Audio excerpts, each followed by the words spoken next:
Halo, wassalamualaikum warahmatullahi wabarakatuh. Welcome back on my YouTube channel Eka Amalia.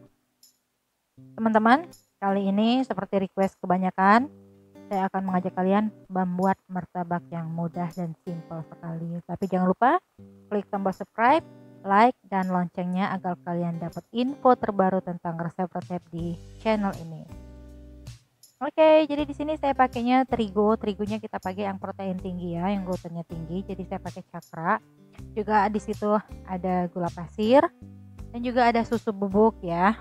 Jadi ketiga bahan ini kita campur semua dengan air, teman-teman. Jadi airnya air suhu ruang aja, jangan air panas karena akan menggumpal. Di sini saya menggunakan pasta vanila. Pasta vanila biar aroma telurnya enggak begitu terasa ya. Jadi kita pakai aroma vanila, pasta vanila, atau bisa pakai vanila ekstrak ya, yang dari biji vanila yang asli ya juga boleh. Jadi di sini cukup ekstrak vanila yang biasa aja, yang cair, karena itu cukup terjangkau harganya. Jadi ke semua bahan ini kita mixer dengan speed tinggi ya, sampai adonannya tercampur rata semuanya dan tidak ada lagi gumpalan-gumpalan.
Nah, ini udah mulai tambah licin dan juga tambah halus.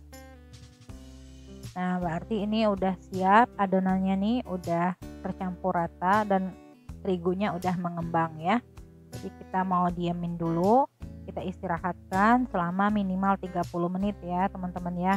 Jadi di sini saya tidak menggunakan ragi sama sekali, karena ragi itu kalau jadi diemin terlalu lama dia akan menimbulkan rasa asam dan juga tekstur martabaknya menjadi lembek ya teman-teman. Tekstur luarnya nanti nggak kering kalau kita pakai ragi. Jadi di sini saya nggak pakai ragi sama sekali. Setelah selesai, ini kita tutup, bisa menggunakan plastik wrap atau menggunakan tutup biasa juga boleh. Di sini saya menggunakan lap serbet bersih, lalu kita tutup selama 30 menit, istirahatkan. Nah, setelah itu tuh udah kelihatan ya ada gelembung-gelembung kecilnya. Nah, jadi ini berarti udah jadi nih biangnya nih, biang terigunya. Nah, di sini kita tambahin lagi 1 telur utuh, teman-teman. Sama garam. Jadi telurnya kita mixer lagi dengan kecepatan yang rendah aja ya. Kita mixer sampai tercampur rata aja, nggak usah terlalu lama.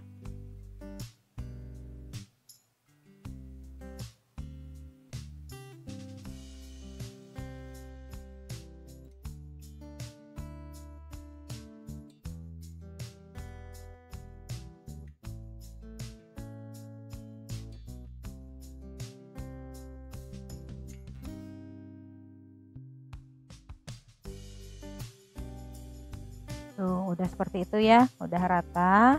Lalu kita masukin juga setengah sendok teh garam halus. Ini biar rasanya ada rasa gurih-gurihnya gitu. Jadi di sini saya menggunakan baking powder dan juga baking soda. Kalau biasanya teman-teman ada resep pakai baking soda aja, nggak pakai baking powder, oke, nggak apa-apa. Tapi di sini saya pakai baking powder, fungsinya adalah membuat kulit luarnya menjadi lebih crunchy nanti ya. Nah, itu. Jadi lebih lama garingnya pakai baking powder, teman-teman ya. Oke, kita aduk rata, campur dengan air yang 50 ml aja ya. Kita aduk rata, lalu kita masukkan ke dalam adonan. Nah, tahap ini adalah tahap terakhir dan siap untuk dipanggang, teman-teman. Kalau misalnya mau jualan, ini tahap terakhir. Ketika kita mau manggang, baru kita masukin baking powder dan baking sodanya ya. Ini mixer sebentar aja atau bisa diaduk-aduk pakai centong juga nggak apa-apa.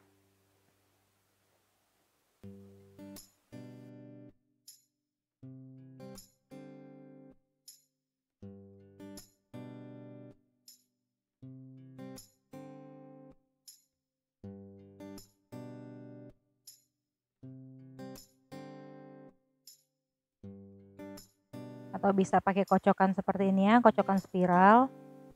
Ini biar gelembung-gelembung udaranya semakin banyak, teman-teman. Jadi ketika kita panggang, nanti dia akan serat-seratnya terlihat sekali cantiknya ya. Jadi sebelum dipanggang, usahakan harus diaduk-aduk dulu, biar gelembung-gelembung udaranya keluar lagi.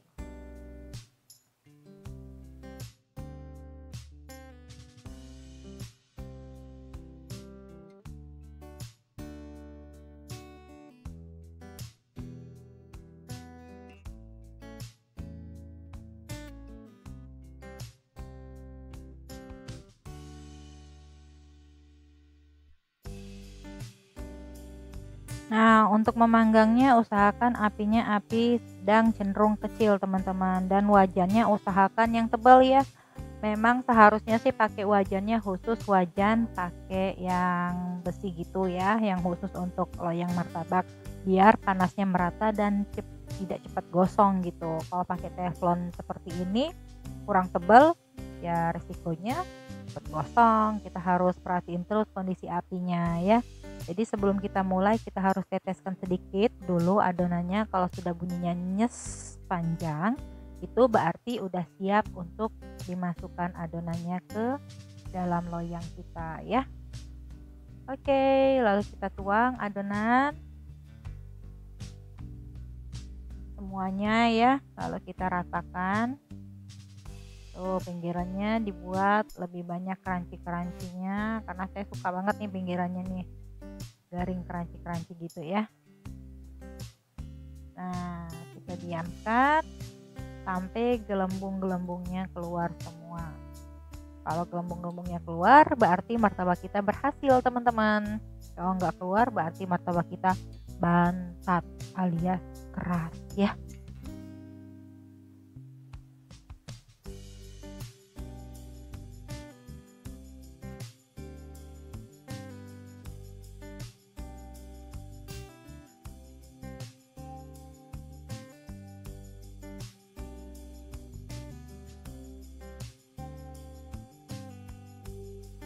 Nih yang paling ditunggu-tunggu adalah ini nih, gelembung-gelembung seperti ini nih.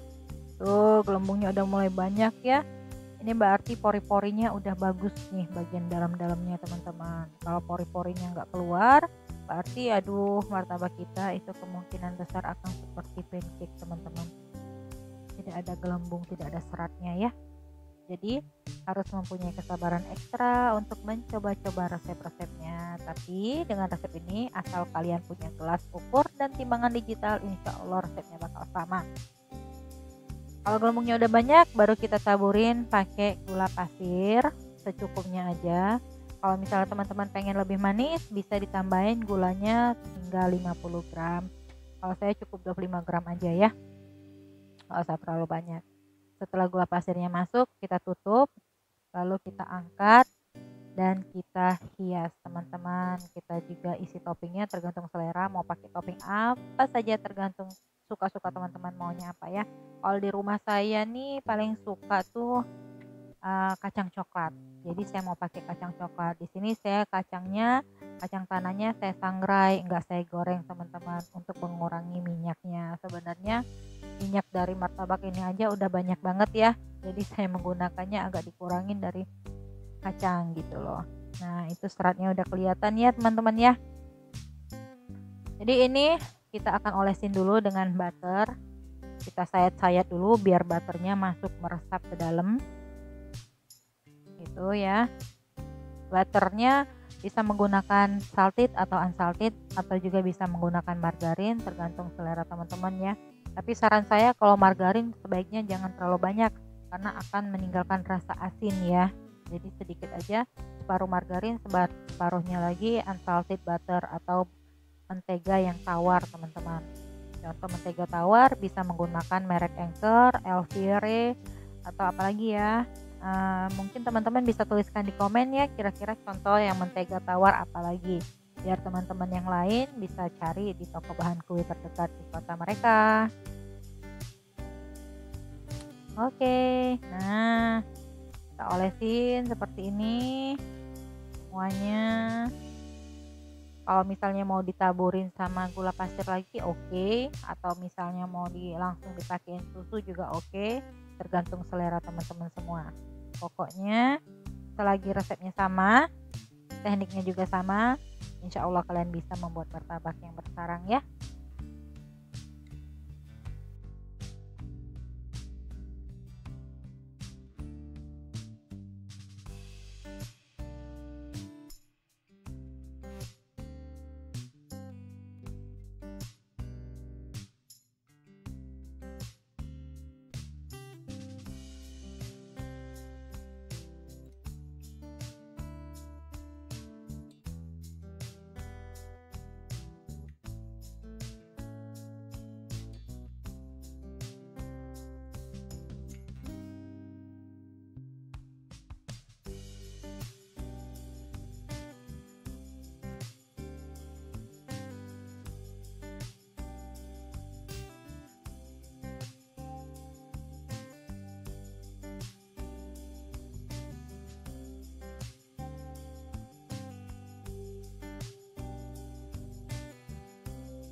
Nah, martabak kita udah selesai tuh, agak gosong bagian tengahnya ya karena memang pengapiannya nggak rata kalau kita pakai teflon.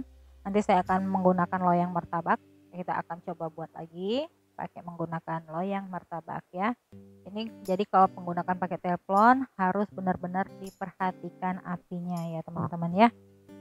Jangan terlalu kecil juga karena kalau terlalu kecil nanti seratnya nggak akan muncul ya. Oke, sangat mudah sekali.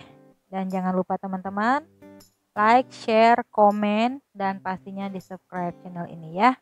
biar kalian dapat terus informasi terbaru resep-resep dari saya. Oke, thank you for watching. Wassalamualaikum warahmatullahi wabarakatuh.